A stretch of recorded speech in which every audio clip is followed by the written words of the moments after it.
വ്ലോഗിൻ്റെ പുതിയൊരു വീഡിയോയിലേക്ക് എല്ലാവർക്കും സ്വാഗതം കേട്ടോ. അപ്പോൾ ഇന്നത്തെ വീഡിയോ എന്ന് പറഞ്ഞാൽ ഓട്ടത്തിനെ പറ്റിയോ ഒന്നുമല്ല, ഇന്ന് വേറൊരു വീഡിയോ ആണ്. കാരണം വണ്ടിയുടെ യൂസർ റിവ്യൂ ഒരുപാട് പേര് ചോദിച്ചിട്ടുണ്ട്. ഒരുപാട് പേര് ചോദിച്ചത് തുടക്കത്തിൽ നമുക്ക് വണ്ടിയെക്കുറിച്ച് ഒന്നും മനസ്സിലാക്കാതെ പറഞ്ഞിട്ട് കാര്യമില്ല. ഇപ്പോൾ ഏതാണ്ട് 17,000 കിലോമീറ്റർ ആയിട്ടുണ്ട് കേട്ടോ. അപ്പം ഇപ്പം കറക്റ്റ് സമയമായിട്ടുണ്ട് എന്ന് തോന്നുന്നു അപ്പോൾ യൂസറിൻ്റെ റിവ്യൂ കേൾക്കാനായിട്ട്. അപ്പോൾ എന്തായാലും വണ്ടിയുടെ ഇൻ ആൻഡ് ഔട്ട് മൊത്തം ഞാൻ എന്തൊക്കെ അഡീഷണലായിട്ട് ചെയ്തു, വണ്ടി എടുത്ത വില, കാര്യങ്ങൾ, വണ്ടി എങ്ങനെയുണ്ട്, വണ്ടിയുടെ പോരായ്മകൾ, വണ്ടിയുടെ നല്ല വശങ്ങൾ എല്ലാം ആണ് ഇന്നത്തെ വീഡിയോയിൽ ഉൾപ്പെടുത്തുന്നത്. ഇത്രയും ലോങ് ആയിരിക്കും വീഡിയോ. അപ്പം പുതിയൊരു വീഡിയോയിലേക്ക് എല്ലാവർക്കും സ്വാഗതം. നമുക്ക് ഇനി ബാക്കി വീഡിയോയിലേക്ക് പോകാം. അപ്പം നമ്മുടെ വാഗണർ ഇതാണ്. ഇത് വാഗണർ ടൂർ 2024 മോഡലാണ്. 9ാം മാസമാണ് ഈ വണ്ടി എടുത്തിരിക്കുന്നത് കേട്ടോ. നമ്മുടെ ഡെലിവറി ഇപ്പോൾ ഏതാണ്ട് 6 മാസമായി. ഇപ്പം പുറമേ ഞാൻ എന്തൊക്കെയാണ് ചെയ്തതെന്ന് വെച്ചാൽ, വണ്ടി ഇറക്കുമ്പോൾ തന്നെ ഞാൻ 2-3 അഡീഷണൽ ഫിറ്റിങ്ങിൽ ചെയ്ത് തന്നെയാണ് ഞാൻ ഇറക്കി തരിക. അതിൽ മെയിൻ സാധനം എന്ന് പറഞ്ഞാൽ നമ്മുടെ ഈ ഗ്രില്ല് പ്ലേറ്റിങ്, ഇത് നമ്മൾ കമ്പനിയിൽ നിന്ന് ചെയ്ത സാധനമാണ്. അത് ഒന്നാമത്തെ അഡീഷണൽ ഫിറ്റിങ്. പിന്നെ രണ്ടാമത് ഈ ഡീക്കാൽ. ഈ സാധനം ഞാൻ ആമസോണിനോ ഫ്ലിപ്കാർട്ടിൽ നിന്നോ മേടിച്ചതാണ്. അത് ഒരു 350 രൂപ. അത് 2 പേരാണ് കിട്ടിയത്. ഇത് വാഗണറിൽ നിന്നും കിട്ടിയിട്ടുണ്ട്, സുസുക്കിയിൽ നിന്നും എഴുതിയിട്ടുണ്ട്. സുസുക്കി പിറകിൽ ഒട്ടിച്ചിട്ടുണ്ട്. അതങ്ങനത്തെ 2 പേരാണ് എനിക്ക് 350 രൂപയ്ക്ക് ഫ്ലിപ്കാർട്ടിൽ നിന്ന് കിട്ടിയത്. പിന്നെ ചെയ്തതെന്ന് പറഞ്ഞാൽ നമ്മൾ ഈ ലൈറ്റ്, ആംബർ ലൈറ്റ്. ഇതിന് ആംബർ ലൈറ്റ് എന്നാണ് പറഞ്ഞത്. ഇത് 4 പീസ് വരും. രാത്രിയാണെങ്കിൽ കുറച്ചുകൂടെ ഭംഗിയായിരുന്നു എന്നാ കേട്ടോ. ഇത് ഓൺലൈനിൽ നിന്ന് തന്നെയാണ് മേടിച്ചത്. ഇതും ഏതാണ്ട് 500-600 രൂപയാണ്. ഇതെല്ലാം ഫിറ്റ് ചെയ്തിരിക്കുന്നത് നമ്മുടെ LJ ആക്സസറീസിനാണ് ഫിറ്റ് ചെയ്തത്. പിന്നെ ഫ്രണ്ടിൽ പിന്നെ ഉള്ള മാറ്റമെന്ന് വെച്ചാൽ നമ്മുടെ ഈ ഫോഗ്, ഇത് നമ്മുടെ LJ ആക്സസറീസിൽ നിന്ന് മേടിച്ച ഡ്യുവൽ ലൈറ്റ് വരുന്നതാണ്. ഒന്ന് യെല്ലോയും വരുന്നുണ്ട്, പിന്നെ വൈറ്റും വരുന്നുണ്ട്, പിന്നെ ഇൻഡിക്കേറ്റർ വരുന്നു, പിന്നെ ഒരു DRLും വരുന്നുണ്ട്. ഇതാണ് മെയിൻ ആയിട്ടുള്ള സംഭവം നമ്മൾ ഈ വണ്ടിയുടെ ഫ്രണ്ടിൽ നമ്മൾ ചെയ്തത്. ഇതിപ്പോൾ പാർക്കും യെല്ലോ ആണ് ഇട്ടിരിക്കുന്നത്. നമുക്കിത് വേണമെങ്കിൽ മാറ്റി വൈറ്റും വേണമെങ്കിലും വൈറ്റ് ഇടാം. അങ്ങനെ അതിന് സെപ്പറേറ്റ് 2 സ്വിച്ച് വെച്ചിട്ടുണ്ട്. ഇതാണ് പുറമേ നിന്ന് ഫ്രണ്ടിൽ നിന്ന് വരുന്ന ഫസ്റ്റ് ലുക്ക് നോക്കുമ്പോൾ കിട്ടുന്നത്. ഇത്രയും സാധനങ്ങളാണ് ചെയ്തിരിക്കുന്നത്. വേറെ കൂടുതൽ അഡീഷണൽ ഫിറ്റിങ്സോ ഹെഡ്ലൈറ്റോ ബൾബുകളോ ഒന്നും മാറിയിട്ടില്ല. പിന്നെ ചെയ്തിരിക്കുന്നതെന്ന് വെച്ചാൽ നമ്മൾ ഈ ഒരു പ്രൊട്ടക്ടർ, അതായത് ബമ്പർ ബീഡിങ്, അത് 4 ചെയ്തിട്ടുണ്ട്. 2 ബമ്പറിലും പിന്നെ ഈ സൈഡ് ചെയ്തിട്ടുണ്ട്. ഈ സൈഡ് നമ്മൾ കമ്പനിയിൽ നിന്ന് തന്നെയാണ് ചെയ്തത് കേട്ടോ. അത് എല്ലാം കൂടെ ഒരു ചെറിയൊരു എമൗണ്ടിന് നമുക്ക് ഡിസ്കൗണ്ട് റേറ്റിൽ നമുക്ക് ചെയ്തു തന്നു. അത് കമ്പനി പിന്നെ നമുക്ക് ചെയ്തതെന്ന് പറയുന്നത് റെയിൻ ഗാർഡ് ഇത് അത്യാവശ്യമുള്ള കാര്യമാണ്. കാരണം മഴ സമയത്തൊക്കെ ചെറുതായിട്ടൊന്ന് തുറന്ന് വയ്ക്കുന്നത് ഇപ്പോൾ വെള്ളം കയറാതിരിക്കുക ഇത് ഉപകാരപ്പെടും. ഇത് ചെയ്തു. പിന്നെ കമ്പനിയിൽ നിന്ന് തന്നെയാണ് ഇതിൻ്റെ സ്പോയിലർ. ഇത് ബേസ് മോഡലിൽ ഇതൊന്നും വരത്തില്ല, ഇത് നമ്മൾ അഡീഷണൽ ചെയ്യുന്നതാണ്. ഈ സ്പോയിലറും കമ്പനിയിൽ നിന്ന് തന്നെയാണ് ചെയ്തത് കേട്ടോ. വണ്ടിയുടെ ബാക്കിൽ പറയത്തക്കായിട്ടൊന്നുമില്ല. പിന്നെ കമ്പനിയിൽ നിന്ന് ഇറക്കുമ്പോൾ തന്നെ ഈ ടൂർ മോഡലിൽ സെൻസർ വരുന്നുണ്ട്. ഇത് ഇൻബിൽട്ടാണ് കേട്ടോ. ഈ സെൻസർ 2 സെൻസർ വരും. ഇത് ഇൻബിൽട്ടായിട്ട് വരുന്നതാണ്. പിന്നെ അതിൻ്റെ കൂടെ ക്യാമറയും കൂടെ ഞാൻ ആഡ് ചെയ്തിട്ടുണ്ട്. നമുക്ക് വേറെ പണി വന്നിട്ടില്ല, സെൻസർ ഉള്ളതുകൊണ്ട്. പിന്നെ ഞാൻ പറഞ്ഞില്ല, ഫ്രണ്ടിലെ ഡീക്കാൽ, അത് സാധനം ഓൺലൈനിൽ ഓർഡർ ചെയ്തപ്പോൾ കിട്ടിയതാണ്. ഈ സുസുക്കിയിൽ നിന്ന് അത് ബാക്കിൽ ഞാൻ ഇങ്ങനെ ഒട്ടിച്ചിട്ടുണ്ട്. ബാക്കിൽ ആകെയുള്ളത് അഡീഷണലായിട്ട് ഈ സ്പോയിലർ, പിന്നെ ഈ എഴുത്തുണ്ട്, പിന്നെ 2 സെൻസർ, ഒരു ക്യാമറ, പിന്നെ അതേപോലെ ബമ്പർ ഗാർഡ്, റിഫ്ലക്ടർ. അത് ടാക്സിയിൽ നിർബന്ധമാണ് ഈ റിഫ്ലക്ടർ ഒട്ടിക്കണമെന്നുള്ളത്. പിന്നെ നമ്മുടെ സൈഡിൽ വരുന്നത് ഈ നമ്പർ ചെയ്തിരിക്കുന്നത്, അത് നിർബന്ധമാണ്. പിന്നെ ഇവിടെ അതിന് ഓണറിൻ്റെ ഡീറ്റെയിൽസും കൂടെ ഇടണം. അത് ചെയ്തില്ല, ഇനി ചെയ്യണം. ഇത്രയാണ് അപ്പോൾ പുറമേ ഉള്ള വണ്ടിയുടെ മാറ്റങ്ങൾ. ബേസ് മോഡലാണ് കേട്ടോ ഇത്. ഇനി വണ്ടിയുടെ ഇൻറ്റീരിയറിലോട്ട് പോവാം. ഇൻറ്റീരിയറിലോട്ട് പോകുമ്പോൾ നമുക്ക് ബേസ് മോഡലിൽ തന്നെ ഫ്രണ്ട് 2 പവർ വിൻഡോ വരും. ഫ്രണ്ട് 2 ഡോർ പവർ വിൻഡോ ആണ് വരുന്നത്. അതിൽ ഡ്രൈവർ സൈഡ് ഓട്ടോ ഡൗൺ ആണ്, ഓട്ടോ അപ്പില്ല. 1 ക്ലിക്കിൽ തന്നെ അത് തന്നെ താഴെ പൊയ്ക്കോളും. പൊക്കുമ്പോൾ അത് നമ്മൾ ഫുള്ള് പിടിക്കേണ്ടി വരും. മറ്റേത് 1 ടച്ച് ചെയ്താൽ അത് താഴോട്ട് പോകും. പിന്നെ സെൻട്രൽ ലോക്കിങ്ങും അതുകൊണ്ട് അത് ഓൾ ഡോറ് നമുക്ക് ലോക്ക് ചെയ്യാം. സെൻട്രൽ ലോക്ക് ചെയ്യാൻ മൊത്തം തുറക്കാൻ പറ്റും. അതിനൊരു സ്വിച്ച് കൊടുത്തിട്ടുണ്ട്. റിമോട്ട് ഇല്ല, പക്ഷേ മാനുവലായിട്ട് ഇതിൽ മാത്രമേ കൺട്രോൾ ചെയ്യാൻ പറ്റുള്ളൂ. പിന്നെ ചാവിയിൽ നമ്മൾ 2 പ്രാവശ്യം കറക്കുമ്പോഴത്തേക്ക് 4 ഡോറും ഓപ്പൺ ആവും, 4 ഡോറ് ലോക്ക് ആവും. റിമോട്ട് ഇല്ലെന്നുള്ള ഒരു പോരായ്മയേ ഉള്ളൂ അതിൽ. ബേസ് മോഡലിൽ നമുക്ക് ഇതൊക്കെ കിട്ടുന്നത് തന്നെ വലിയ കാര്യം. പിന്നെയുള്ള നമ്മൾ ഇൻറ്റീരിയറിൽ ആണ് കുറച്ച് കാശ് മുടക്കിയിരിക്കുന്നത്. ഫസ്റ്റ് ഉള്ള കയറുമ്പോൾ ഉള്ളത് ഈ സീറ്റ്. ഇത് ഫുള്ള് ഞാൻ എൻ്റെ രീതിയിൽ കുറച്ച് കസ്റ്റമൈസ് ചെയ്ത് ഇട്ടിട്ടുണ്ട്. അതിലാദ്യം സീറ്റിന് മുന്നേ ചെയ്യുന്നത് നമ്മുടെ താണ്ടി ചാവി കിടക്കണമുണ്ട് എല്ലാവരും അടിക്കുന്നത്. ഈ ഫുഡ് സ്റ്റെപ്പ് ഇത് ലൈറ്റ് വരുന്നതാണ്. വാഗണറിന്ന് നമുക്ക് ലൈറ്റ് വരും. ഇത് വെയിലടിക്കുന്നതുകൊണ്ടാണ് കാണാത്ത കേട്ടോ. ഒരു ബ്ലൂ ലൈറ്റ് വരും വാഗണറിന്ന് എഴുതിക്കുന്നത്. ഇതും നമ്മൾ ഓൺലൈനിൽ നിന്ന് മേടിച്ചതാണ്.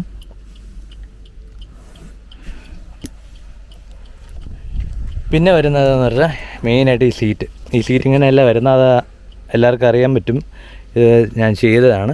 അതിൽ സാധാരണയായിട്ട് കൂടുതലായിട്ട് ഈ സീറ്റിൽ നമ്മൾ ചെയ്തിരിക്കുന്നത് പറഞ്ഞാൽ അഡീഷണൽ ഡബിൾ ലെയർ ഫോമാണ് ഇതിൽ ചെയ്തിരിക്കുന്നത്. അതുകൊണ്ട് തന്നെ കുറച്ചുകൂടെ ഹൈറ്റ് തോന്നിക്കും ഈ സീറ്റിന്. ഫ്രണ്ട് 2 സീറ്റിൽ ഞാൻ ഡബിൾ ഫോം ഇട്ടാണ് ഹൈറ്റ് കുറച്ചുകൂടെ വേണമെന്നുള്ള രീതിയിൽ ചെയ്തത്. പിന്നെ കളറും ഒരു മാച്ച് അല്ലാത്തൊരു കളറാണ് ഞാൻ പൊതുവേ ചൂസ് ചെയ്യുന്നത്. കാരണം ഒരു വ്യത്യസ്തത വരുത്താൻ വേണ്ടി, മറ്റേ ബാക്കിയുള്ള ഇതിൽ നിന്നൊന്നും ഒന്ന് വേറിട്ടൊന്ന് നിൽക്കാൻ വേണ്ടി. അപ്പോൾ ഈ 2 സീറ്റിൽ മാത്രമേ ഉള്ളൂ അഡീഷണൽ ഫോമും കുഷനും കാര്യങ്ങളും ഇട്ട് ചെയ്തത്. കുറച്ചുകൂടെ ഹൈറ്റ് ഫീൽ ചെയ്യുക. ഓൾറെഡി ഈ വാഗണർ എന്ന് പറയുന്ന വണ്ടിക്ക് പൊതുവേ ഇത്തിരി ഹൈറ്റ് കൂടുതലാണ് സീറ്റിന്. അതിൻ്റെ കൂടെ തന്നെ ഞാൻ ഇത്തിരി കൂടെ ഹൈറ്റ് കൂട്ടിയിട്ടുണ്ട്. അത് 2 സീറ്റിൽ മാത്രമേ ഞാൻ ചെയ്തിട്ടുള്ളൂ കേട്ടോ. ഡബിൾ സ്റ്റിച്ച് വരുന്ന ഇതാണ് ചെയ്തത്. ഡബിൾ സ്റ്റിച്ചിങ്ങിൽ തന്നെ ഇത് ചെയ്തിട്ടുണ്ട്. അപ്പം അത് മെയിൻ. പിന്നെ അത് കഴിഞ്ഞിട്ട് ഞാൻ പിന്നെയുള്ളതാണ് നമ്മൾ പറയാനുള്ളത്. വണ്ടി കയറുമ്പോൾ ഇവിടെ 2 സ്വിച്ചുണ്ട്. ഇത് 2 ഫോഗാണ്. ഇത് യെല്ലോ ലൈറ്റിൻ്റേത്, ഇത് വൈറ്റ്. പിന്നെ നമ്മുടെ SOS ബട്ടൺ, ഇത് GPS-ൻ്റെയാണ്. എന്തെങ്കിലും പാനിക്കായിട്ട് വരണം, പാനിക് സ്വിച്ച്, ഇത് 2 വയ്ക്കണം, അത് നിർബന്ധമാണ്.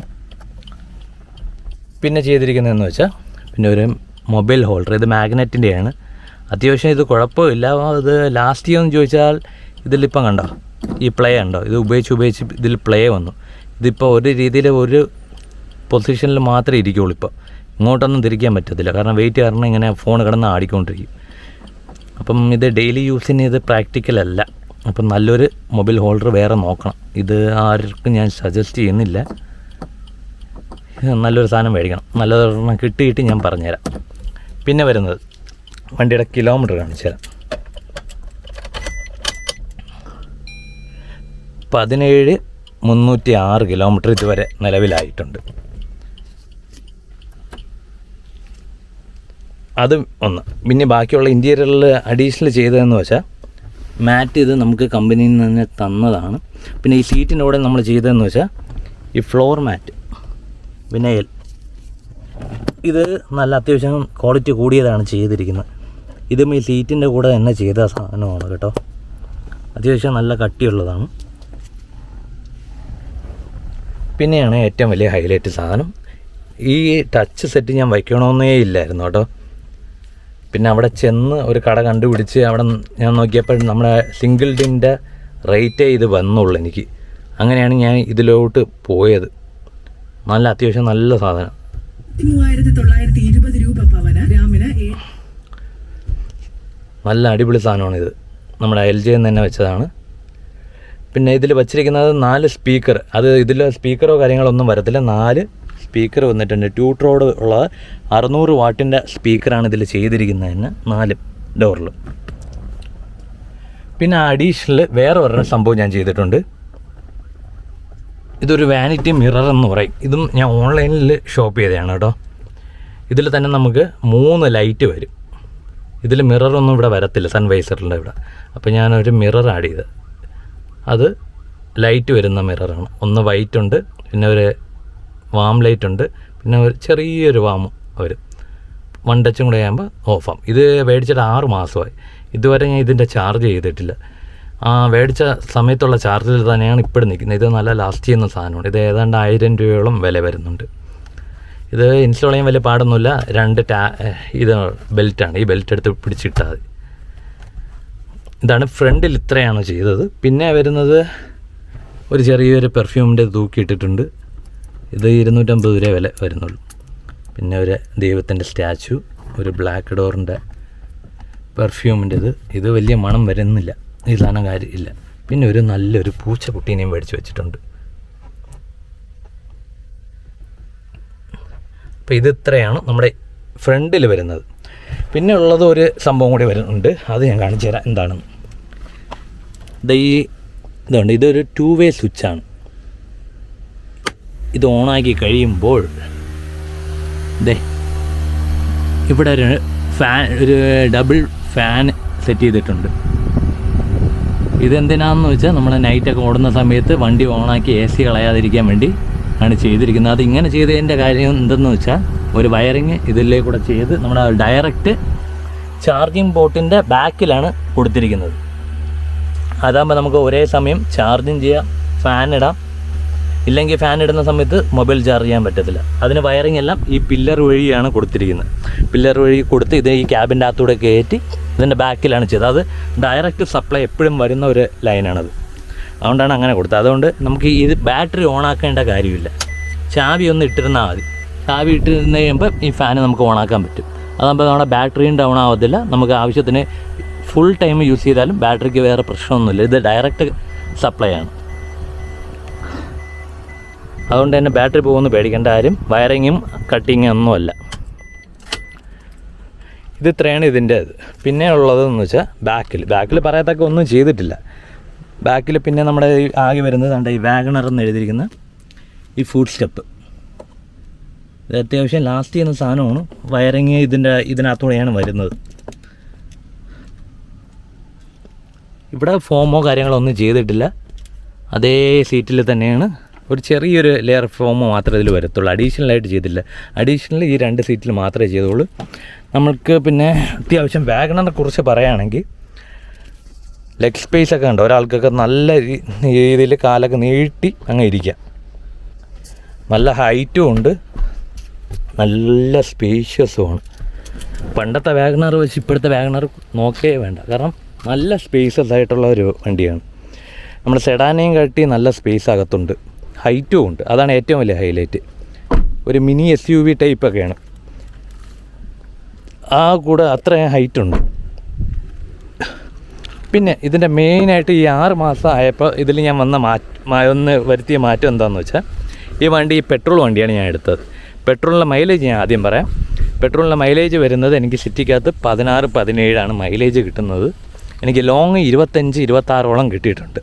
ലോങ് ആയ കൊച്ചിയിലൊക്കെ പോയ സമയത്ത് 25-26 മൈലേജ് കിട്ടിയിട്ടുണ്ട്. അത് വിത്ത് AC വിത്തൗട്ട് AC 25ൻ്റെ മുകളിലും പോയിട്ടുണ്ട്. അതുകൊണ്ട് അത് എല്ലാവർക്കും കിട്ടണമെന്നില്ല. അതുകൊണ്ടാണ് ഞാൻ എടുത്ത് പറയാത്തത്. പിന്നെ എന്ന് വെച്ചാൽ ഇതെന്തുകൊണ്ട് ഞാൻ ഈ പെട്രോളിനെ ഞാൻ ഇപ്പം CNG ആക്കി. അത് നമ്മൾ യൂബറിൽ ഓടുന്നവർക്ക് അറിയാൻ പറ്റും. യൂബർ ട്രിപ്പുകളെല്ലാം ഇപ്പം ഒരുപാട് നമുക്ക് കാലിയടിച്ചൊക്കെ എടുക്കേണ്ടി വരും, ദൂരവും കൂടുതലാണ്. അപ്പം നമുക്ക് ഇപ്പോഴത്തെ അവസ്ഥയിൽ പെട്രോൾ മുതലാവത്തില്ല. പെട്രോൾ മുതലാവാത്ത വേറെ ഒന്നുമല്ല, മൈലേജ് ഇല്ലാത്തതിൻ്റെ അല്ല, ഈ കാലി അടിക്കുന്ന ഒരുപാട് കിലോമീറ്റർ അങ്ങ് മാറി. അതിനെ ബെസ്റ്റ് CNG തന്നെയാണ്. അങ്ങനെയാണ് ഞാൻ CNGയിലോട്ട് ഇത് കൺവേർട്ട് ചെയ്തിട്ടുണ്ട്. CNG ഇപ്പം ഞാൻ വച്ചിരിക്കുന്നത് നമ്മുടെ ക്രിസ്റ്റൽ CNG ഫിറ്റിംഗ് എന്നും പറഞ്ഞ് നമ്മുടെ വെമ്പാല വിട്ടത്ത് തുടങ്ങിയ ഒരു ഷോപ്പിലാണ്. അവിടെ നിന്നാണ് ഒരുപാട് പേരുടെ റിവ്യൂവും കാര്യങ്ങളെല്ലാം കണ്ടിട്ടാണ് അവിടെ ചെയ്ത്. അവിടുത്തെ പണിയൊക്കെ നല്ല സൂപ്പർ പണിയാണ്. വെറും 3 മണിക്കൂർ കൊണ്ടാണ് ഈ CNG ഫുള്ള് കൺവേർട്ട് ചെയ്ത് നമുക്ക് ഈ വണ്ടി തന്നത്. അപ്പോൾ ഞാൻ CNG വെച്ചിരിക്കുന്നത് 2 ടൈപ്പിൽ നമുക്ക് CNG വയ്ക്കാം.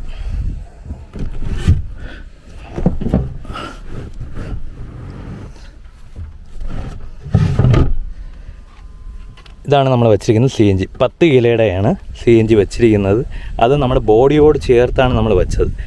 ഇത് സാധാരണ 2 ടൈപ്പായിട്ട് വയ്ക്കാം. ഒന്ന് നമുക്ക് ഒരു സ്റ്റാൻഡ് വെച്ച് അതിൻ്റെ മുകളിൽ സപ്പോർട്ട് ചെയ്ത് വയ്ക്കാം. ഇല്ലെങ്കിൽ നമുക്ക് ഇതേപോലെ ബോഡിയോട് ചേർത്ത് തന്നെ അതിൻ്റെ താഴെ മറ്റേ സ്ട്രാപ്പും കാര്യങ്ങളെല്ലാം വെച്ച് സൗണ്ട് ഇല്ലാതെ ചേർത്ത് വെച്ചാൽ കുറച്ചുകൂടെ സ്പേസ് കിട്ടും. നമുക്ക് ഇത്രത്തോളം സ്പേസ് ഇതിൻ്റെ അകത്ത് കിട്ടും. നമുക്കിവിടെ വേറെ എന്തെങ്കിലും സ്റ്റോർ ചെയ്യാനുണ്ടെങ്കിൽ സ്റ്റോർ ചെയ്യാം. ഞാൻ വെച്ചിരിക്കുന്ന രീതി എന്ന് പറഞ്ഞാൽ സ്റ്റെപ്പിനി ഇല്ലാതെയാണ് വെച്ചിരിക്കുന്നത്. സ്റ്റെപ്പിനി വെച്ച് കഴിഞ്ഞാൽ നമുക്ക് സ്ഥലം കുറച്ചുകൂടെ പോകും.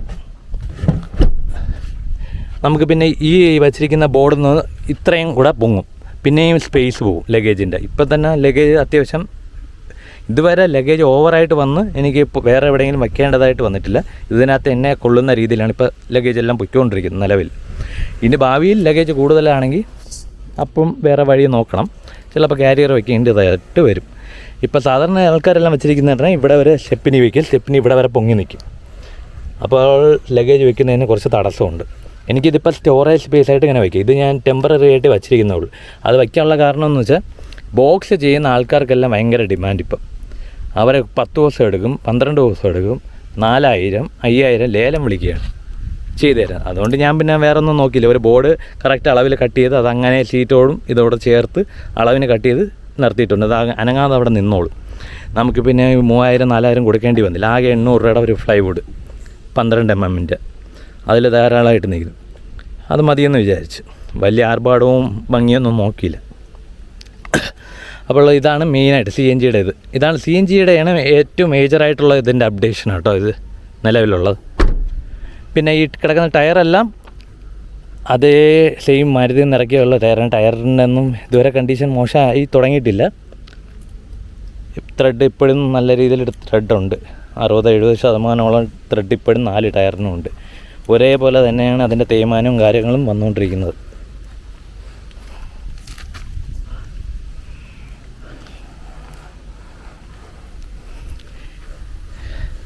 അപ്പോൾ ഇത്രയൊക്കെയാണ് ഇതിൻ്റെ യൂസർ റിവ്യൂ. ഇതിൽ ഇനി കൂടുതലായിട്ട് അഡീഷണലായിട്ട് ആഡ് ചെയ്യാനുള്ളതെന്ന് വെച്ചാൽ ഇനി വണ്ടിയുടെ ഡ്രൈവിംഗ് എക്സ്പീരിയൻസും കംഫോർട്ടും എങ്ങനെയാണ്. ഈ വണ്ടി നമുക്ക് ടാക്സി ആയിട്ട് വരുന്ന സമയത്ത് നമുക്ക് കിട്ടുന്നത് ടൂർ H3 എന്ന് പറഞ്ഞ മോഡലാണ്. അത് 1 ലിറ്റർ 3 സിലിണ്ടറാണ് ഈ വണ്ടി വരുന്നത്. ഇതിൻ്റെ ഇനി അടുത്തൊരു മോഡലെന്ന് പറഞ്ഞാൽ 1.2 ലിറ്ററും കൂടെ ഉണ്ട്. അത് നമുക്ക് ടാക്സിക്ക് അതിൻ്റെ ആവശ്യമില്ല. 1.2 ലിറ്റർ അത് മൈലേജ് ഏതാണ്ട് പെട്രോളിന് പറയുന്നത് 17ഉം 25ഉമാണ് മൈലേജ്. അതും കമ്പനി അവകാശപ്പെടുന്നത്. നമുക്ക് 1.2 ലിറ്റർ ആവശ്യമില്ല. കാരണം ഈ 1 ലിറ്റർ തന്നെ ധാരാളമാണ്. അത്യാവശ്യം നല്ല രീതിയിൽ പവറുണ്ട്. ഈ CNG വെച്ചിട്ട് പോലും നല്ല രീതിയിൽ പവറുണ്ട്. വലിയ ലാഗോ കാര്യങ്ങളൊന്നുമില്ല. ചില സ്ഥലങ്ങളിൽ മാത്രം ഒന്ന് ഗിയർ ഒന്ന് മാറ്റേണ്ടതായിട്ട് വരും. സെക്കൻഡിൽ നിന്ന് പൊയ്ക്കൊണ്ടിരുന്ന സ്ഥലത്തുനിന്ന് ഇപ്പോൾ ചെറുതായിട്ട് ഒരുപാട് ഓവർലോഡൊക്കെ ആണെങ്കിൽ ഫസ്റ്റിൽ ഇടേണ്ടതായിട്ട് വരും AC ഇട്ട്. അതല്ലാതെ വേറെ പ്രശ്നങ്ങളോ മിസ്സിങ്ങോ കാര്യങ്ങളൊന്നും ഇതുവരെ എനിക്ക് അനുഭവപ്പെട്ടില്ല. ഏതാണ്ട് 2300-2400ഓളം കിലോമീറ്റർ CNG വെച്ചിട്ട് തന്നെ ഇത് ഓടിയിട്ടുണ്ട്. നിലവിൽ ഇതുവരെ ഒരു പ്രശ്നവും വന്നിട്ടില്ല. അപ്പോൾ ഇത്രയൊക്കെയാണ് കാര്യങ്ങൾ. പിന്നെ ഇതിൻ്റെ ബാക്കിയുള്ള കംഫർട്ടും കാര്യങ്ങളൊക്കെ എങ്ങനെയാണെന്ന് ചോദിച്ചു കഴിഞ്ഞാൽ ലോങ്ങിൽ പോകുമ്പോൾ നമുക്കിതിൽ 80 ലോക്ക്ഡ് വണ്ടിയാണ്. ടാക്സിക്ക് വരുമ്പോൾ അത് കമ്പനി സ്പീഡ് ഗവർണർ എല്ലാം വെച്ച് വരുന്ന വണ്ടിയാണ്. നമുക്ക് 80 ലോക്കാണ്. അതിൻ്റെ മുകളിൽ പോകത്തില്ല. വണ്ടി നമുക്ക് സ്ട്രെയിറ്റ് റോഡിലൊന്നും വലിയ സിറ്റിക്കകത്ത് ഉപയോഗിക്കാനൊക്കെ നല്ല രീതിയിൽ കംഫോർട്ടുള്ളൊരു വണ്ടിയാണ്. ഫാമിലി യൂസിനൊക്കെ എന്തുകൊണ്ടും പറ്റിയൊരു നല്ലൊരു വണ്ടിയാണ്. ഹൈറ്റും കാര്യങ്ങളെല്ലാം ഉള്ളതുകൊണ്ട് തന്നെ നമുക്ക് ഗ്രൗണ്ട് ക്ലിയറൻസ് ഒക്കെ നല്ല രീതിയിലുണ്ട്. നമ്മുടെ സ്വിഫ്റ്റിനേക്കാളും ഗ്രൗണ്ട് ക്ലിയറൻസും കാര്യങ്ങളും ഉള്ളതായിട്ടാണ് എനിക്ക് തോന്നിയിട്ടുള്ളത്. കുറച്ചുകൂടെ ഹൈറ്റ് തോന്നുന്നുകൊണ്ട് തന്നെ നല്ല ഡ്രൈവിംഗ് സുഖവും നമുക്ക് കിട്ടുന്നുണ്ട്. ഡ്രൈവിംഗ് പൊസിഷൻ, സീറ്റിംഗ് പൊസിഷൻ എല്ലാം ഇത്തിരി ഹൈറ്റ് കൂടുതലാണ്. നമ്മൾ ഏതാണ്ട് SUV-ലൊക്കെ ഇരിക്കുന്ന കൂടെ ഹൈറ്റ് ഉള്ളതുകൊണ്ട്. പോരാത്തന്നെ എൻ്റെ സീറ്റ് കുറച്ചുകൂടെ ഹൈറ്റും ഞാൻ വച്ചിട്ടുണ്ട്. ഞാൻ പൊതുവേ ഹൈറ്റുള്ള വണ്ടിയിൽ ഉപയോഗിച്ച് പിന്നെ നമുക്ക് കുറച്ചുകൂടെ താഴ്ന്ന വണ്ടിയിലോട്ട് പോകാൻ ഇത്തിരി പാടാണ്. നടുവേദനയും കാര്യങ്ങളൊക്കെ ഉള്ളു. അതുകൊണ്ടാണ് സീറ്റിന് എപ്പോഴും ഞാൻ അത് മുൻഗണന കൊടുക്കുന്നത്. അയ്യോ, സംസാരിച്ച് വെള്ളം പറ്റി ഒറ്റ സ്റ്റെപ്പിൽ. അപ്പോൾ ഇത് ഒരുപാട് പേര് ചോദിച്ചതാണ് വണ്ടിയുടെ റിവ്യൂ എങ്ങനെയുണ്ട്, വണ്ടി എങ്ങനെയുണ്ട്. ഒരു ഫാമിലി യൂസിനും അല്ലാത്ത ഈ യൂബറിന് എന്തുകൊണ്ട് ഞാൻ പറയുന്നത്, യൂബർ മാത്രമാണ് ഓട്ടിക്കാൻ എടുക്കുന്നതെങ്കിൽ ഈ വാഗണർ തന്നെ ധാരാളമാണ്. സെഡാനിൻ്റെ ആവശ്യമൊന്നുമില്ല. കാരണം ഒരുപാട് വലിയ CC എല്ലാം ഇട്ടിട്ട് അതിനുള്ള ഓട്ടങ്ങളോ കാര്യങ്ങളോ ഒന്നുമില്ല. പിന്നെ പുറത്തൊക്കെ ഓട്ടം ഉള്ളവരും പാക്കേജൊക്കെ ഓടുന്നവരൊക്കെ ആണെങ്കിൽ സെഡാനിലോട്ടോ അല്ലെങ്കിൽ എർട്ടിക എടുക്കുന്നതായിരിക്കും കുറച്ചുകൂടെ നല്ലത്. അല്ല യൂബർ മാത്രമേ പ്രത്യേകിച്ച് വേറെ കോൺടാക്ട്സോ കാര്യങ്ങളോ ഒന്നും ഇല്ലാത്തവരാണെങ്കിൽ നിങ്ങൾക്ക് യൂബർ മാത്രമേ ആശ്രയിക്കാനുള്ളൂ എങ്കിൽ ഈ ഇതെടുക്കാനാണ് നല്ലത്. ഇപ്പോഴത്തെ കണ്ടീഷനിൽ ഓട്ടം ഭയങ്കര മോശമാണ്. അപ്പം എടുക്കുന്നവർ അതും കൂടെ ബാക്കിയുള്ളവരുടെ അടുത്തും കൂടെ അഭിപ്രായം ചോദിച്ചിട്ടേ യൂബർ ഈ ടാക്സിക്ക് എല്ലാം ഫീൽഡിലോട്ട് ഇറങ്ങാവും. അപ്പം ഇതൊക്കെയാണ് മേജർ പറയാനായിട്ടുള്ളത്. പിന്നെ ഇതിൻ്റെ സ്റ്റെബിലിറ്റി ഞാൻ ഒരു കാര്യം പറയാം. ലോങ്ങിലൊക്കെ അത്യാവശ്യം ഒരു 80 പിടിച്ച് പോയിട്ട് ഒരു വളവക്കം വളച്ച വണ്ടി ഇത്തിരി ഒലച്ചലാണ്. അത് കാരണം ഈ ഒരു കറക്റ്റ് ഇത് ബോക്സി ഷേപ്പ് ആയതുകൊണ്ട് തന്നെ നമുക്ക് ആ സെഡാൻ്റെ കംഫോർട്ടോ അല്ലെങ്കിൽ ഇത്തിരി വെയിറ്റുള്ള വണ്ടികളുടെ കംഫോർട്ട് ഇത് കിട്ടുക. കാരണം മാരുതിയുടെ വണ്ടിയാണ്, വെയ്റ്റ്ലെസ്സാണ്. മൈലേജിനാണ് അവർ മുൻഗണന കൊടുക്കുന്നത്. അതുകൊണ്ട് തന്നെ നമുക്ക് അതിൻ്റെ ഒരു സ്റ്റെബിലിറ്റി പ്രശ്നമുണ്ട്. നമ്മളൊരു വളവൊക്കെ ഇത്തിരി സ്പീഡിൽ വളച്ച് കഴിഞ്ഞാൽ ഇരിക്കുന്ന ആൾക്കാരുൾപ്പെടെ നമ്മൾ വളഞ്ഞു പോകും. വണ്ടി മാത്രമല്ല നമ്മളും കൂടെ വളഞ്ഞങ്ങ് പോകും ബാക്കിയുള്ള വണ്ടികളെ അപേക്ഷിച്ച്. അതൊരു തെറ്റായിട്ട് പറയാൻ പറ്റത്തില്ല, കാരണം നമുക്ക് അത് ഊഹിക്കാവുന്നേ ഉള്ളൂ. നമ്മൾ അതൊരു കുറ്റമായിട്ട് പറയേണ്ടതായിട്ടില്ല. സേഫ്റ്റിയുടെ കാര്യമൊന്നും ഞാൻ പിന്നെ പറയുന്നില്ല, എടുത്ത് പറയുന്നില്ല. പിന്നെ ഞാനിത് ഇപ്പം 10ൻ്റെ സർവീസ് വരെ ഞാൻ കമ്പനിയിൽ ഞാൻ ചെയ്തു. ഇനി അടുത്ത സർവീസെല്ലാം ഞാൻ പുറത്തായിരിക്കും ചെയ്യുന്നത്. കാരണം ഓൾറെഡി CNG വെച്ചുകൊണ്ട് തന്നെ നമ്മുടെ വാറണ്ടി കാര്യങ്ങളെല്ലാം കട്ടായിട്ടുണ്ട്. പിന്നെ നമ്മൾ കമ്പനിയിൽ ചെയ്തിട്ട് കാര്യമില്ല. കമ്പനിയിൽ ചെയ്യുന്നതിനേക്കാളും കുറച്ചുകൂടി നല്ലത് നമുക്ക് പുറത്ത് ചെയ്യുന്നതാണ്. നമ്മുടെ കൺമുമ്പിൽ തന്നെ ഇരുന്ന് ചെയ്യുന്നതും കാണാം, നമുക്ക് കുറച്ച് സാറ്റിസ്ഫാക്ഷനായിട്ട് കിട്ടുകയും ചെയ്യും. ഒരു മണിക്കൂറിനുള്ളിൽ പണി കഴിയും. മറ്റേ കമ്പനിയിലാകുമ്പോൾ രാവിലെ കൊടുത്തു കഴിഞ്ഞാൽ രാത്രിയേ കിട്ടുകയുള്ളൂ, അല്ലെങ്കിൽ അടുത്ത ദിവസത്തേക്കേ കിട്ടുള്ളൂ, ഒരു ദിവസം പോയി കിട്ടും. ഇതാകുമ്പം പകുതി റേറ്റിൽ നമുക്ക് പുറത്ത് നല്ല രീതിയിൽ ചെയ്ത് കിട്ടും. അപ്പോൾ ഇതൊക്കെയാണ് ഇതിൻ്റേത്. ഇനി കൂടുതലൊന്നും മിസ്സായിട്ടില്ലെന്ന് വിചാരിക്കുന്നു. ഒരുപാടൊന്നും നീട്ടുന്നില്ല, ഇത്രയൊക്കെ ഉള്ളൂ ഈ വണ്ടിയുടെ ബാക്കി യൂസർ റിവ്യൂവും കാര്യങ്ങളൊക്കെ. സർവീസിൻ്റെ കാര്യത്തിലാണെങ്കിൽ വലിയ പ്രശ്നങ്ങളോ കാര്യങ്ങളൊന്നും ഇതുവരെ നിലവിലില്ല. വണ്ടിക്ക് കംപ്ലൈൻ്റ് ആയിട്ട് പറയാനും ഇല്ല. മാരുതി ആയതുകൊണ്ട് പിന്നെ നമുക്ക് പേടിക്കണ്ട. മാരുതിയും ടയോട്ടയൊക്കെ നമുക്ക് ആ കാര്യത്തിൽ പേടിക്കണ്ട, വഴിയിലാവുമെന്നോ കാര്യങ്ങളൊന്നും പേടിക്കണ്ട. ബാക്കിയുള്ള വണ്ടികൾ പുതിയ വണ്ടികൾക്കൊന്നും കുഴപ്പമില്ല. സെക്കൻഡ്സ് വണ്ടി എടുക്കുമ്പോഴാണ് നമുക്ക് ഇത്തിരി പണി കിട്ടുന്നത്. കാരണം സെക്കൻഡ്സ് വണ്ടി എടുത്ത് കുറച്ച് പണി കിട്ടിയിട്ടുള്ളതാണ്. ഫോർഡും സ്കോഡയൊക്കെ എടുത്ത് ഇത്തിരി പണിയായതാണ്. അതിലെല്ലാം അഡീഷണൽ ഫിറ്റിങ്ങളൊക്കെ ചെയ്യുമ്പോൾ ഒരു 100 പ്രാവശ്യം ആലോചിക്കും. ചെയ്ത് കഴിഞ്ഞാൽ നല്ല രീതിയിൽ ചെയ്യണം, ഇല്ലെങ്കിൽ പണി മേടിച്ച് പിടിക്കും. കഴിഞ്ഞിരുന്ന ഫോർഡെല്ലാം അങ്ങനെ ഒരുപാട് പണി തന്ന് കയ്യിൽ നിന്ന് കാശിറക്കം പോയതാണ്. അതുകൊണ്ടാണ് ഇതിൽ ചെയ്യുമ്പോൾ എല്ലാം നോക്കിയും കണ്ട് മാത്രമേ ഞാൻ എല്ലാം ചെയ്തുള്ളൂ. ഒരുപാട് പ്ലാൻ ചെയ്തൊക്കെയാണ് ആ ഫാനും കാര്യങ്ങളൊക്കെ അത് പണ്ടേ പ്ലാൻ ചെയ്ത് വെച്ച് മനസ്സിൽ വെച്ചേ. ഫോർഡിൽ പിന്നെ ചെയ്യാത്തത് ഫോർഡിൻ്റെ AC ഒക്കെ നല്ല കിടിലം പവറാണ്. അതൊക്കെ എപ്പോഴോ ഏത് വെയിലത്തിട്ടാലും ബാക്കിലൊക്കെ നല്ല ജില്ലെന്നിരിക്കും AC. അതിൻ്റെ AC പറയാതിരിക്കാൻ പോയി. അത്രയും 10-12 വർഷം പഴക്കമുള്ള വണ്ടിയായിരുന്നു. എന്നിട്ട് അതിൻ്റെ AC ഒരു കംപ്ലൈൻറ്റ് ഇല്ലാതെ. പിന്നെ ഇതിൻ്റെ AC വെൻ്റ് ഇരിക്കുന്ന സ്ഥലം ഒരു പൊസിഷൻ ഒരു വശപ്പശക് ആയിട്ടാണ് ഇരിക്കുന്നത്. ഞാൻ കാണിച്ചു. ഈ വെൻ്റ് കുഴപ്പമില്ല, ഇത് കുഴപ്പമില്ല. ഇത് എനിക്കൊരു പോരായ്മയായിട്ട് തോന്നി. ഇങ്ങനെ ഇരിക്കുന്ന ഒരു വെൻ്റ് ഇതുണ്ടോ, ഇത് നേരെ വരുന്ന ഈ സ്റ്റീറിങ്ങിലോട്ടാണ്. ഇത് പുറകിലേക്ക് കിട്ടാൻ വേണ്ടി കുറച്ച് പാടാണ്.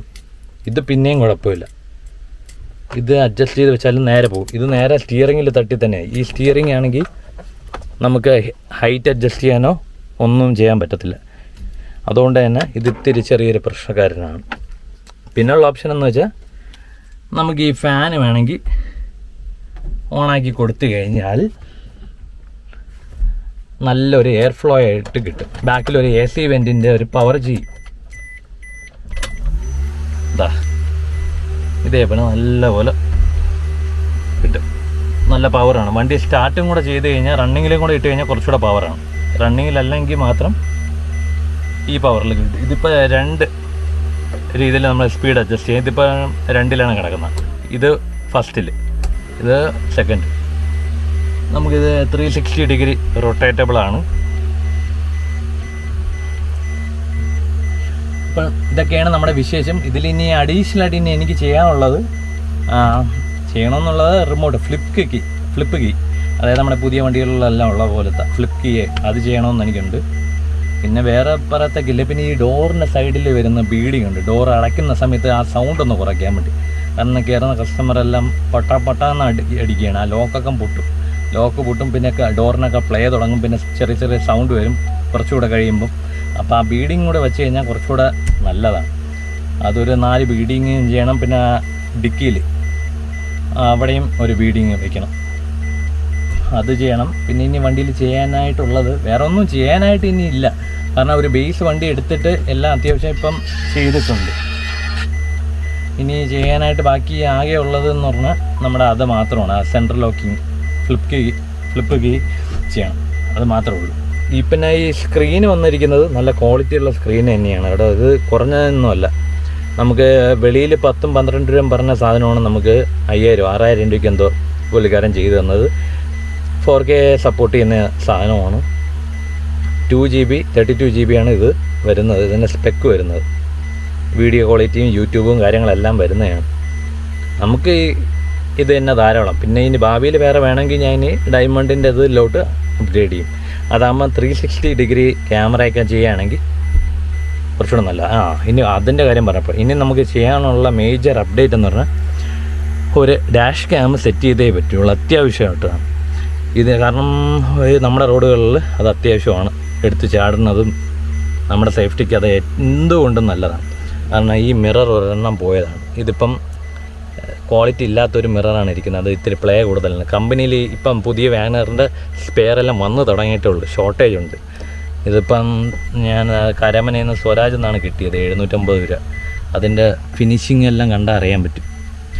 വലിയ സുഖമില്ല, പക്ഷേ ആ മിറർ ഇല്ലാതെ നമുക്ക് ഓട്ടിക്കാനും പറ്റില്ല. അതുകൊണ്ടാണ് പിന്നെ അത് മേടിച്ച് വെച്ചത്. അപ്പോൾ ഇത് ഇത്രയുമാണ് നമ്മുടെ വണ്ടിയുടെ യൂസർ റിവ്യൂവും അപ്ഡേറ്റും കാര്യങ്ങളൊക്കെ. ഇപ്പം ഞാൻ ഇനി കൂടുതലായിട്ടൊന്നും ഞാൻ പറയാൻ നിൽക്കുന്നില്ല. ഇതൊക്കെ ഞാൻ പറഞ്ഞിട്ടുണ്ട്, നമ്മുടെ CNGയുടെ വീഡിയോയിൽ ഞാൻ പറഞ്ഞിട്ടുണ്ട്. അതാണ് പിന്നെ ഞാൻ ഇതൊന്നും എടുത്ത് പറയാത്തത്. അപ്പോൾ ഇത് ഇത്രയൊക്കെ ഉള്ളൂ നമ്മുടെ വാഗണറിൻ്റെ യൂസർ റിവ്യൂ. വണ്ടി എനിക്ക് ഇതുവരെ ഒരു പ്രശ്നവും തന്നിട്ടില്ല. വണ്ടി നല്ല രീതിയിൽ സാറ്റിസ്ഫൈഡ് ആണ് വണ്ടിയുടെ ഒരു ഓണർ എന്ന നിലയിൽ. ടാക്സിക്ക് എന്തുകൊണ്ട് ഞാൻ നോക്കിയിട്ട് ഏറ്റവും പറ്റിയ വണ്ടി ഇതൊക്കെ തന്നെയാണ്. പക്ഷേ പാക്കേജോ കാര്യങ്ങളൊന്നും കൊണ്ടുപോകാൻ പറ്റത്തില്ല. കാരണം ആൾക്കാർ കൂടുതലും ചോദിക്കുന്ന സെഡാനാണ്. സെഡാൻ കൂടുതൽ കംഫോർട്ടുള്ളതാണ്. ഇതിനേക്കാളും കുറച്ചുകൂടെ നീളമുള്ളതുകൊണ്ട് നല്ല കംഫോർട്ട് കിട്ടും. ഇതേപ്പോൾ ഞാൻ നേരത്തെ പറഞ്ഞ പോലെ വളവെല്ലാം വളയ്ക്കുന്ന സമയത്ത് കുറച്ചുകൂടെ കംഫർട്ട് കൂടുതലാണ്, നീളമുള്ളതുകൊണ്ട്. ഇത് ബോക്സി ടൈപ്പ് ആയതുകൊണ്ട് അതിൻ്റെ രീതിയിലുള്ള ഒരു പ്രശ്നം വരും, ഒരു ഒലച്ചിലും കാര്യങ്ങളൊക്കെ വരും. അപ്പോൾ ബാക്കി അതൊക്കെ മാറ്റി നിർത്തി കഴിഞ്ഞാൽ യൂബർ ഓടാൻ ഏറ്റവും ബെസ്റ്റ് വണ്ടി വാഗണറാണ്. അത് വാഗണർ പെട്രോളല്ല, CNG തന്നെയാണ്. എന്തുകൊണ്ട് അത് കമ്പനിയിൽ നിന്ന് CNG എടുക്കാൻ താല്പര്യമുള്ള അത് തന്നെ എടുത്തോളൂ. അത് റേറ്റ് എമൗണ്ട് കാര്യങ്ങളെല്ലാം വെച്ച് നോക്കുമ്പോൾ കൂടുതലാണ്. പുറത്ത് ചെയ്താൽ പോലും അത് അത്ര ആവില്ല. ബാക്കി കാശിന് നമുക്ക് ഈ ബേസ് മോഡലിൽ നമുക്ക് ഫുൾ ഓപ്ഷനായിട്ട് കൺവേർട്ട് ചെയ്യാനുള്ള പൈസയും ബാക്കി കിട്ടും പുറത്ത് CNG വെച്ചാൽ. കമ്പനിയിൽ നിന്ന് ഒരു CNG വണ്ടി എടുക്കുന്നതും പുറത്ത് നമ്മൾ CNG വണ്ടി ആക്കുന്നതും തമ്മിലുള്ള വ്യത്യാസമാണ് ഞാൻ പറയുന്നത്. നമ്മളൊരു ബേസ് വാഗണർ എടുത്ത് പുറത്ത് CNG ആക്കി വണ്ടിയുടെ ബാക്കിയുള്ള എല്ലാ ആക്സസറീസും ചെയ്ത് കഴിഞ്ഞാൽ പോലും കമ്പനിയിൽ നിന്ന് ഒരു CNG വണ്ടി എടുക്കുന്ന കാശാവത്തില്ല. അതുകൊണ്ടൊക്കെയാണ് ഞാൻ നോക്കിയും കണ്ട് ചെയ്യുന്നത്. ഞാൻ പൊതുവേ ചെയ്യത്തുള്ളൂ. എൻ്റെ കാര്യം മാത്രമാണ് ഞാൻ പറഞ്ഞത്. എൻ്റെ വീട്ടിലുള്ളവർ അങ്ങനെയല്ല, അവരെല്ലാം എടുക്കുന്ന ഫുൾ ഓപ്ഷൻ വണ്ടികളാണ്. അവർക്ക് പുറത്ത് ചെയ്യുന്നതിലോട്ട് താല്പര്യമില്ല. കമ്പനിയിൽ നിന്ന് ഇറക്കുന്ന ആ ഫിനിഷിങ്ങും കാര്യങ്ങളൊക്കെയാണ് അവർ നോക്കുന്നത്. ഓരോരുത്തരുടെ ഇഷ്ടം. ഞാൻ ഇങ്ങനെയാണ് നോക്കുന്നത്. ഇതാകുമ്പോൾ നമ്മുടെ ഇഷ്ടത്തിന്, നമ്മുടെ കളറിനും നമുക്ക് അനുയോജ്യമായിട്ടുള്ള സാധനങ്ങൾ നമുക്ക് ചെയ്യാൻ പറ്റും. കമ്പനിയിൽ നിന്ന് ചെയ്യുമ്പോൾ അതിലെല്ലാം ഒരു ലിമിറ്റേഷനുണ്ട്. നമ്മൾ പറയുന്ന എല്ലാ സാധനവും കിട്ടത്തില്ല. പിന്നെ വഴിയായി ഇനി ബാക്കി ചെറിയ മിനുക്ക് പണികൾ കാര്യങ്ങളെല്ലാം വലിയ രീതിയിൽ അലങ്കാര ദീപങ്ങളോ അങ്ങനെയൊന്നുമല്ല. എന്നാലും ചെറിയ മിനുക്ക് പണികൾ കുറച്ചുകൂടെ ചെയ്യാനൊക്കെ ഉണ്ട്. അത് ഇനി ഓട്ടം വരുന്നതനുസരിച്ചേ ചെയ്യുള്ളൂ. ഓട്ടം ഒന്നുമില്ലെങ്കിൽ പിന്നെ ഇങ്ങനെ തന്നെ കൊണ്ട് നടക്കും കുറച്ച് നാളത്തേക്ക്. പിന്നെ ഒരു ടെസ്റ്റൊക്കെ കഴിഞ്ഞിട്ട് ഒരു 2 വർഷം 3 വർഷം കഴിഞ്ഞിട്ട് ഇനി വലിയ അപ്ഡേറ്റും കാര്യങ്ങളൊക്കെ വരുള്ളൂ. അപ്പോൾ ഇത്രയൊക്കെ മതിയെന്ന് വിചാരിക്കുന്നു. വേറെ വിശേഷങ്ങളൊന്നും കാര്യങ്ങളൊന്നും ഇനി പറയാനില്ല. ബാക്കി എല്ലാവർക്കും അറിയാൻ പറ്റും ഈ വണ്ടിയെക്കുറിച്ച്. പിന്നെ കൂടുതലായിട്ട് പറയാനില്ല. കുറച്ച് പേര് എൻ്റെ അടുത്ത് റിക്വസ്റ്റ് ചെയ്തിട്ടുണ്ട് ഇതിൻ്റെ ഒരു യൂസർ റിവ്യൂ വേണമെന്നാണ്. അതുകൊണ്ട് ഇട്ടതാണ് കേട്ടോ. അപ്പം നമുക്ക് മറ്റൊരു വീഡിയോ ആയിട്ട് വീണ്ടും കാണാം. Bye bye.